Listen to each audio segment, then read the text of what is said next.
get to the beach and we instantly see these girls that we went to primary school with. As my hopes started to rise up, I felt this strong force on my wrist.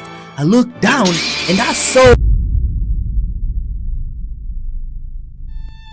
Have you ever been robbed, like real life, thugs in your face, nowhere to run? Well, me and my brother have lived that nightmare and I honestly still think about that till this day.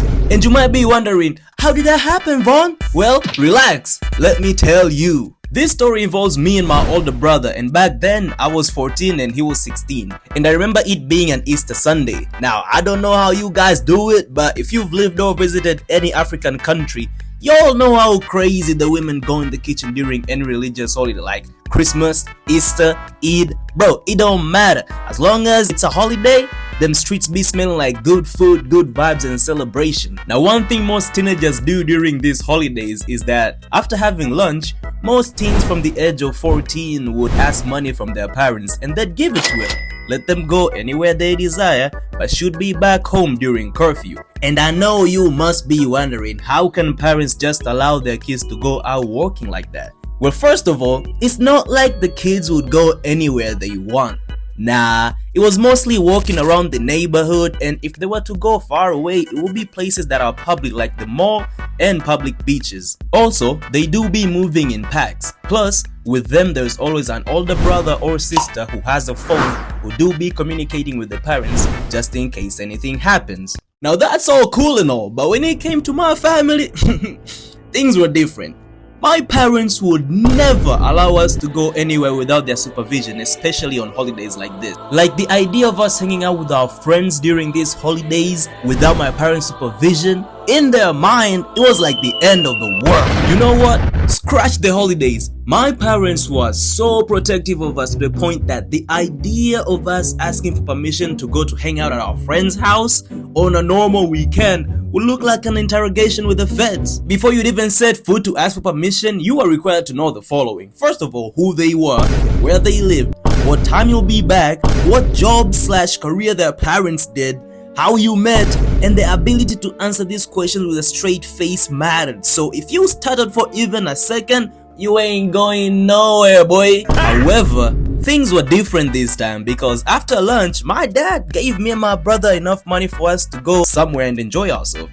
And bruv, I kid you not, I thought we were being played, bro. I thought this was a trap or something. And we were to be back home at exactly 8 o'clock at night. So when I tell you that I was bamboozled by this, I'm not capping, bro. And as I was receiving this money, I could taste my first ever glimpse of freedom, man. I mean, I was gonna go anywhere I want. The one place my brother and I really wanted to go was the beach. And if you're wondering why I wanted to go to the beach, I got two words for you: titties and booty. Now I want you to pay close attention to what I'm about to say because this is key information right here. In order for you to get to the beach, this was the route you'd take. First of all, we'd walk from our house to the bus stop, then take a bus, and it would drop us off to this spot right here. And after here, we'd take a bike guy who would take us straight to the beach.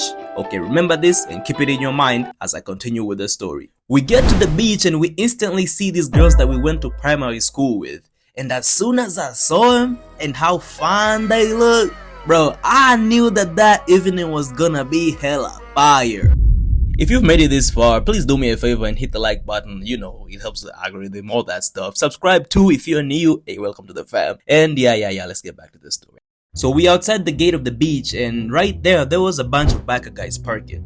Remember that key detail that I gave you earlier with the distance that you need to take the biker guy with in order to get to the beach? Well, you also need a biker guy to take you back. And as we were saying our goodbyes, I vividly remember one of the girls asking us if we're gonna take another bike with them. So we all left to the bus stop together.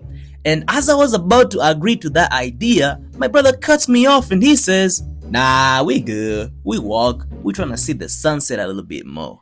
It's around 6:30, 6:40 at this time, and one thing about my city is that from 6:30 to 7, it's still bright outside and the sunset is beautiful at the time. But when it comes to 7:20, it instantly gets dark as hell, like it ambushes you. So the idea of us walking back to the bus stop didn't sit right with me. First of all, I was tired as hell, and when I tried to deny that, my brother assured me that there's nothing to worry about. So the girls leave and we start walking. As we were walking, I noticed a group of guys walking towards us. It was like 5 of them. From the way they were dressed and how they look, they gave you that feeling, you know, that feeling where you're like, I gotta watch out. We kept walking towards them while keeping our eyes down. We kept getting closer and closer, and as we were about to walk past them, as my hopes started to rise up, I felt this strong force on my wrist. I looked down and I saw and felt the tightest grip I'd ever seen in my life. And as I was about to try and resist, I felt something touch me at the back of my head. I looked back and this dude was holding a glass bottle. Bro, we were already surrounded at this time, bro, and these thugs just straight up searched our pockets and took all the money we had. They took our backpack too, man, and they just walked past us. They didn't want no smoke, they didn't want no fight. They just took what they had to take and they left. Simple, just like that. And we couldn't fight or retaliate in any way, bro. It was 5 dudes. It was 2 of us. They were way taller than us. Plus, they had glass beer bottles, bro. I wasn't trying to get myself killed, not over some backpack or some money, bro. And wanna know why I knew this dude's mean business, bro? Cause not a single minute after they robbed us, I hear loud footsteps and a dude going, help me, help me please. I turn around and I see this dude running towards us, wearing a golden chain and a male Muslim thobe, which is definitely not equipped for running. And right before he could get to us, one of those dudes yanks him up, slams him onto the ground, and they proceed to jump him up. And my brother and I, we just kept walking. We wasn't trying to catch none of that smoke, bro. We get to the bus stop. I sit on the bench. I put my hands in the pocket and I was just there, bro. I was hopeless as fuck because we didn't know what we were supposed to do. We didn't know how we were gonna get home. And bro, call it luck or God, because I felt something in my pocket. I took a look at it and it's a 5,000 Tanzanian shilling bill, bro. More than enough money to get us both home. Moral of the story, I should have just taken my own bike and left with the girls, man. My brother, bro. but nah, man, for real, when you out in these streets and you find yourself in a situation like this, give them what they want, bro, because no material thing is worth more than your own well-being. I mean, everything in this world can be replaced, but how can you do that if you're dead?